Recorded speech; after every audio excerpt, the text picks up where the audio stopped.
Fala pessoas, tudo bom com vocês? Meu nome é Rogério Gonçalves Velasco, eu sou cirurgião dentista, trabalho com cirurgia e traumatologia bucomaxilofacial e também com harmonização facial. E se você andou vendo burburinho na mídia, talvez nos últimos 2 meses, você tem ouvido falar de um livro chamado Que Bobagem, da Natália Pasternak. A Natália Pasternak ela ganhou algum destaque durante a pandemia e ela lançou um livro relativamente recente, há pouquíssimos meses, falando sobre as tais pseudociências. Ainda que este livro tenha sido bastante polêmico por conta da psicanálise, se é uma ciência, não é uma ciência, então tinham defensores dos dois lados, não é isso que eu quero falar com vocês. Eu peguei o assunto hoje para falar com vocês sobre o método científico, né? O que faz alguma coisa ou alguma terapia ou alguma abordagem clínica ser considerado ciência ou pseudociência. Existe uma forma de caracterizar isso. Veja, eu não consigo sintetizar isso, toda esta informação, e talvez eu não tenha nem o conhecimento necessário para transferir toda esta informação num vídeo de poucos minutos. Mas eu vou falar para vocês o que hoje eu, Rogério, vejo como sendo alguma coisa praticável dentro da área que eu atuo, dentro da odontologia, medicina, biomedicina, enfim, desta área que eu estou inserido, né? Porque tem muitas nuances, talvez um psicólogo te desse uma resposta diferente do que é ciência ou não quando falar de psicanálise. Mas enfim, não é esse o mérito, não quero questionar, não li o livro, eu só sei da polêmica. Me interessa, na verdade, falar com vocês sobre o método científico, que é essencialmente o que nós utilizamos hoje para tentar validar uma teoria, né? Então o método científico, se a gente for sintetizar ele dentro de alguns itens importantes, a gente vai entender o seguinte: ele é um processo, é uma sequência que deve ser seguida para que nós tenhamos a possibilidade de responder alguma pergunta. Esta pergunta pode ser: tal remédio funciona para esse tipo de patologia? Essa outra pergunta pode ser: será que estes sintomas eles estão relacionados com alguma alteração fisiológica do paciente? Enfim, existem várias perguntas que podem acontecer. Normalmente essas perguntas elas surgem por uma observação. Um profissional, um pesquisador, repara que existe uma frequência em algumas situações, algumas ocasiões, fala, não, acontece sempre a mesma coisa nesses quadros. Aí, na cabeça dele, ele vai formular exatamente uma pergunta. Fala, isto está acontecendo, por quê? O que gira em torno desta causa? O que gira em torno desse sintoma? O que aconteceu depois do paciente tomar tal medicamento? E ele formula automaticamente, né? Ele vai formular com a pergunta e já vai tentar fazer uma resposta a essa pergunta, que é a tal formulação da hipótese. Muito bem, perfeito. Aí o negócio começa a pegar um pouquinho. Por quê? Para conseguir responder uma pergunta, ele tem que formular, na verdade, um experimento. Ele vai ter que bolar uma forma de fazer os testes necessários para que aquilo lá tenha algum grau de efetividade no objetivo do trabalho. Qual é o objetivo? Responder aquela pergunta. Então, monta-se um experimento, às vezes é extremamente elaborado montar um experimento para tentar responder algumas perguntas em específico. E, muito bem, esse processo é feito, né? Essa experimentação ela é feita, coleta-se os dados, esses dados passam por uma análise, normalmente uma análise estatística, dependendo da qualidade dos dados, faz-se uma análise estatística, entende se existe a tal correlação que o profissional tinha feito lá no começo, na formulação da pergunta, vai estudar todas os assuntos em paralelo àquele tema, para poder dar subsídio à sua resposta, e aí sim, no final, ele vai chegar em uma conclusão. Ele vai ter a resposta da pergunta, ou não vai ter a resposta da pergunta. Isso é um aspecto interessante da ciência, porque nem sempre a pergunta ela vai ser respondida com uma resposta simples e objetiva. Às vezes a pergunta é respondida com outras perguntas. Então você não consegue sair deste ciclo. Isso é muito bacana, porque o trabalho ele vai responder uma pergunta muito simples, muito pontual. Mas essa pergunta simples e pontual vai gerar outras perguntas que vão demandar outros trabalhos, que vão demandar outras pesquisas para conseguir responder aquilo. E é um ciclo da ciência que não some, né? Você vai ficar sempre buscando respostas para pedacinhos, as dúvidas bem pequenininhas, e você dificilmente vai ter uma visão do todo, mas você vai estar cada vez mais perto do que a gente pode chamar da verdade, daquela informação. A gente não vai chegar na informação, mas a gente chega um pouquinho mais perto dela. E isso é muito interessante pensar, porque você imagina, fala, poxa, que interessante, né? Quem que montou isso, né? Quem que elaborou essa metodologia? E na verdade não teve uma pessoa que montou tal metodologia. O que acontece, na verdade, é que existe várias linhas filosóficas que de alguma forma interferiram e influenciaram no que nós conhecemos como método científico hoje. Então não é uma linha só, são várias linhas filosóficas que deram pouquinho de informações, e essas informações elas vão sendo colocadas, agregadas ao método científico da forma como nós conhecemos hoje. Aproveitando, se você já está aqui, se você está aqui no YouTube, vai lá, assina o nosso canal, isso acaba ajudando na divulgação do nosso vídeo, divulga o projeto, divulga o nosso trabalho, isso é muito bacana. Se você está gostando, você dá um joinha, se você não estiver gostando também, bota lá um dedinho para baixo, não tem problema, coloque seu comentário, que essa interação ela é muito importante, tá bom? Continuando, de onde que veio então isso? Como eu disse, foram várias correntes filosóficas que no decorrer dos últimos séculos, 2, 3 séculos, começou a acrescentar pouquinhos de informação. Se você já assistiu um seriado, então, pelo menos se você tem a minha idade, eu tenho 47, eu acho, 47. Se você tem 47 anos, ou você tem que estar na faixa dos 40 anos, você talvez tenha assistido Lost, ou tenha visto o seriado Lost quando ele estourou na TV, né? Na época era TV ainda, não era exatamente o Netflix. Quando estourou na TV, tinha um personagem no Lost que chamava John Locke, que é esse cidadão aqui, que é um dos personagens mais interessantes de lá.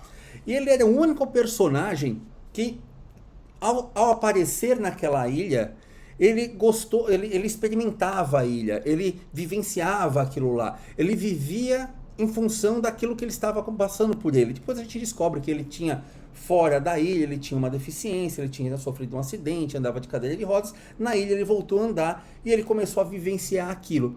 E o nome dele, John Locke, não é à toa. Por que que não é à toa? Porque justamente os conceitos que o John Locke do Lost, né, ou o personagem do Lost, desenvolvia durante o seriado, essencialmente foi desenvolvido por um outro John Locke, este sim, um filósofo, esse senhor aqui do lado, que ele sempre valorizou a experiência. Então ele é uma das pessoas que encabeçaram um movimento chamado empirismo. Então é a importância da experiência como base para o conhecimento. Você vivencia o conhecimento. Então você não cria ele, você vai vivenciar o conhecimento. Muito bem. Se a gente precisa ter uma experiência, quando a gente volta naquela relação lá, nesta daqui, ó, qual que é a primeira coisa que a gente está fazendo? A gente está na observação. A gente está vivenciando aquela situação, mas eu ainda não consegui formular na minha cabeça o conhecimento.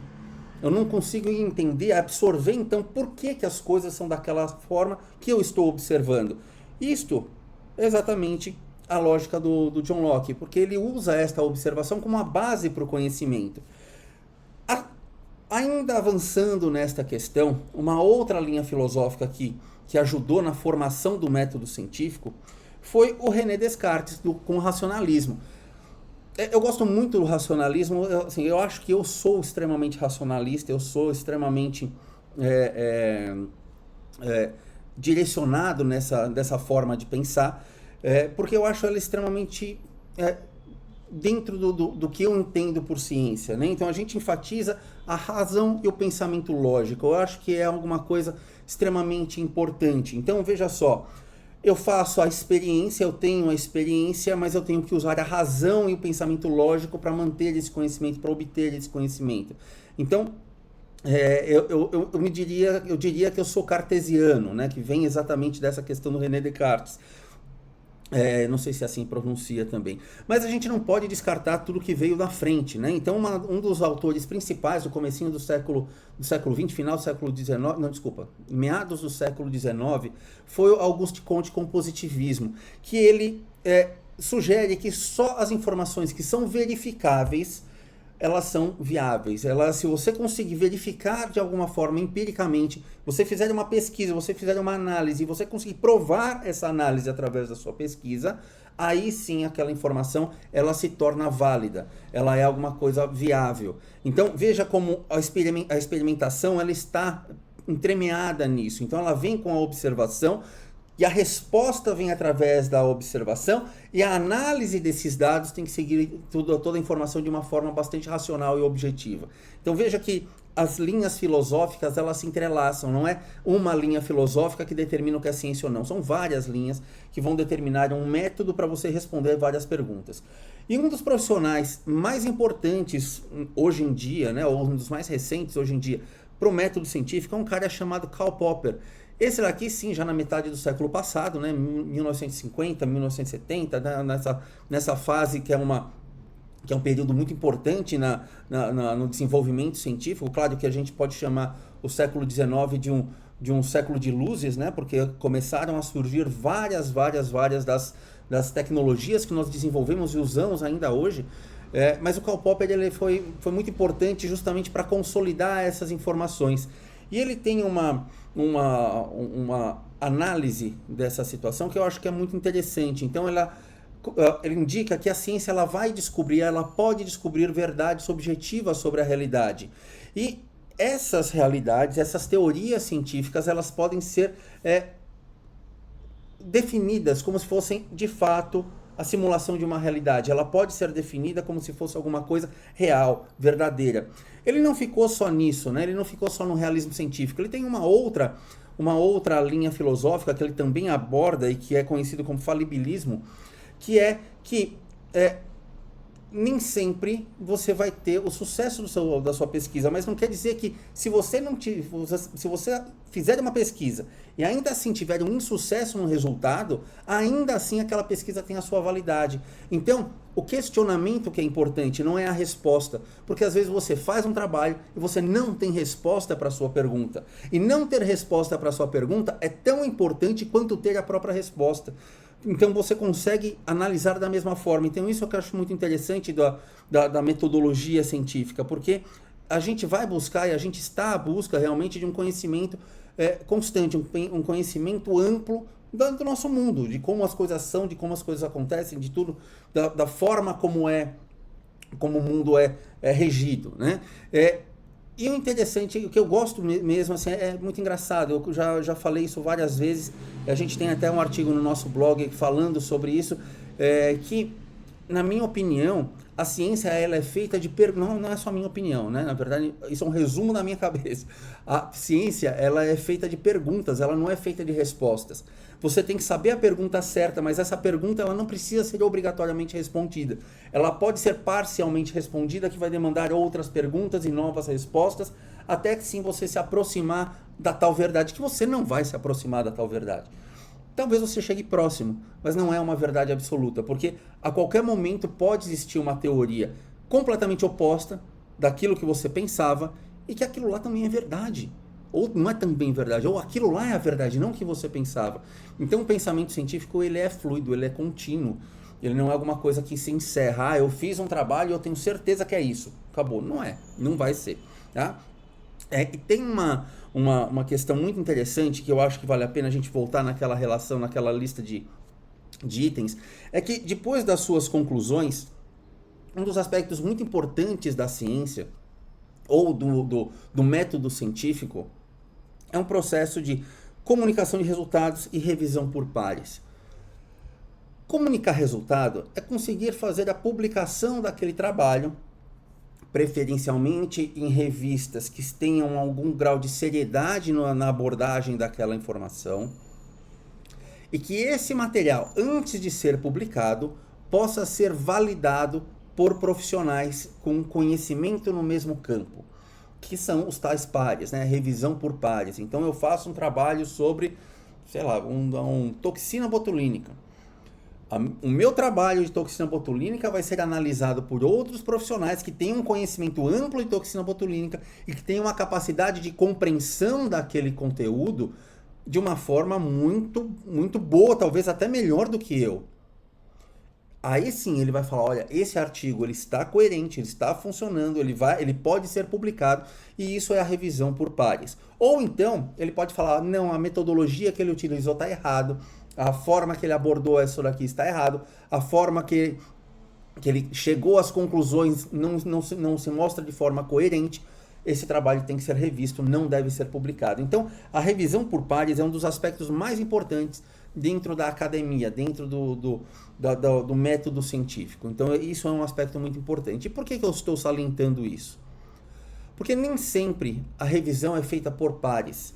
Se nós pegarmos uma boa parte das revistas que nós temos disponíveis, os revisores desses assuntos, quando existem, porque uma boa parte não são nem revistos, é simplesmente um editor que vai pegar o conteúdo e publicar, não passa por um crivo editorial, não passa por um crivo de revisão e de profissionais que entendem daquele assunto, aquele conteúdo simplesmente é publicado. E daí começa a ter uma série de problemas com informações, como por exemplo as coisas bizarras que se fala de que vacina causa autismo, ou que a gente vai encontrar na toxina botulínica, sei lá,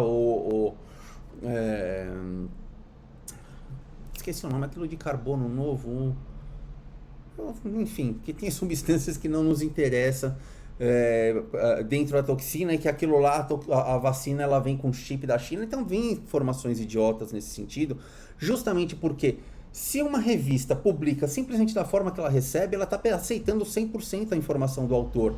E aquele autor, às vezes, tem que ser questionado. A metodologia ela tem que ser questionada, os resultados têm que ser questionados. Por isso que essa revisão ela é tão importante. Então a gente vai ter, a gente tem que ter uma revisão dessas informações sempre por um profissional, às vezes mais capaz do que nós, que seria o ideal, você ser criticado e você ser analisado por um profissional que entenda mais do assunto do que você entende. Mas isso aqui eu acho que é muito interessante. Ainda que a metodologia científica ou que o método científico seja quase uma unanimidade dentro da ciência, ele não é, como eu disse, quase uma unanimidade, porque existem alguns profissionais que recuam um pouco. E tem uma pessoa que é muito interessante, que tem uma abordagem muito, muito bacana e muito lógica, a ideia dele é muito interessante, que é o Paul Feyerabend. Ele tem um livro chamado Contra o Método Científico, né? E ele sugere que ele tem uma abordagem do anarquismo epistemológico. O epistemológico refere-se ao conhecimento, né? A ciência do conhecimento. Então, ele sugere que o anarquismo na obtenção do conhecimento é tão importante quanto o método científico. E que existem metodologias ou formas de abordar a ciência que não seguem rigorosamente o método científico. Isso é muito interessante, e eu já coloquei também no artigo no nosso blog, para você entender, ter uma ideia. Imagina o seguinte, há 3.000 anos atrás, lá numa região que hoje é o Afeganistão, descobriram uma florzinha que quando você macerava aquela flor, ela ajudava a criança a ficar calma, diminuía a tosse, parava a dor nas costas, e começava a se fazer infusões daquela flor para uso corriqueiro. Sabia o que tinha nela? Não sabia. Hoje a gente sabe que aquela flor tem uma substância que é o ópio. O ópio a morfina é um dos derivados do ópio. E morfina ela funciona para ter esse efeito calmante, ter esse efeito de controle de dor. Quem macerava aquela florzinha 3.000 anos atrás sabia disso? Não sabia. Mas de certa forma ele adquiriu um conhecimento à parte da metodologia científica, entende? É essa a lógica do Feyerabend, que é a ciência, ela tem que vir, na verdade, ela tem que ser... ela pode ser alinhada usando um método, mas nem tudo que não usa um método está errado. Então isso eu acho que é muito interessante da ciência. E por que eu estou falando isso? Por que eu resolvi falar sobre o método científico? Porque ultimamente, e não tão ultimamente assim, a gente anda vendo muitas informações absolutamente bizarras no que diz respeito à ciência. Desde o começo da pandemia de Covid, a gente vê informações que são... completamente loucas, né? São informações absolutamente malucas sendo divulgadas de uma forma aleatória, de uma forma muito bizarra, uma forma muito... É muita teoria da conspiração, né? É chapéu de alumínio total. E eu acho que é muito importante a gente pensar nisso. Vai ter uma sequência, não sei se aqui no canal ou no nosso blog, vai ter uma sequência desse conteúdo apontando várias coisas dentro da odontologia, que é o meu campo de atuação principal, dentro da odontologia, que são absolutamente pseudociências, que não tem nenhuma comprovação científica. E o mais curioso, que o nosso conselho de classe, o CRO, o CFO, ele aprova, ele tem ainda a liberação de uso de metodologias que são completamente chapéu de alumínio. Enfim, esse era o assunto de hoje. Eu espero que você tenha entendido a importância do método científico. Vou fazer um convite para vocês, nós estamos fazendo um evento, a gente está em novembro, não sei se é novembro quando eu publico esse vídeo aqui, mas enfim, a gente está em outubro ou novembro, e no finalzinho do mês de novembro a gente vai fazer uma jornada sobre atendimentos de pacientes com mais de 50 anos. Então eu quero que você que trabalha com harmonização facial tenha um domínio completo do tratamento dos pacientes com mais de 50 anos. Eu quero que você seja um expert nos pacientes com mais de 50 anos. Então você pode se inscrever desde já usando este link aqui, ó, institutovelasco.com.br/expert. institutovelasco.com.br/expert. Também vai estar no link da bio, não, aqui já não tá no Instagram, né? Mas você também vai ver na descrição, a gente vai deixar no comentário fixado, e assim você consegue participar desse evento desde que você seja um profissional da saúde, porque é um assunto especificamente para profissionais. Fora isso, eu quero fazer um outro convite para você, que é participar da nossa plataforma de ensino, é a plataforma play.institutovelasco.com.br. Nessa plataforma, que é focada para profissionais da saúde, existe uma cacetada de aula, é muito conteúdo para você aprender a harmonização facial. São mais de 200 aulas, tem muito mais do que 200 ou 300 artigos para você baixar, existem e-books, existem apresentações de TCC de todos os nossos alunos, os TCCs de todos os nossos alunos, então toda a nossa biblioteca virtual está lá, e você, sendo profissional da saúde, pode acessar gratuitamente esse conteúdo. E se você quiser nas outras redes sociais, é tudo Instituto Velasco ou Instituto Velasco. Você encontra a gente no Instagram, encontra a gente no TikTok também, certo? Não faço dancinha no TikTok, são recortes aqui do YouTube. Então, se você estiver no YouTube, você já assistiu o conteúdo do TikTok, tá certo?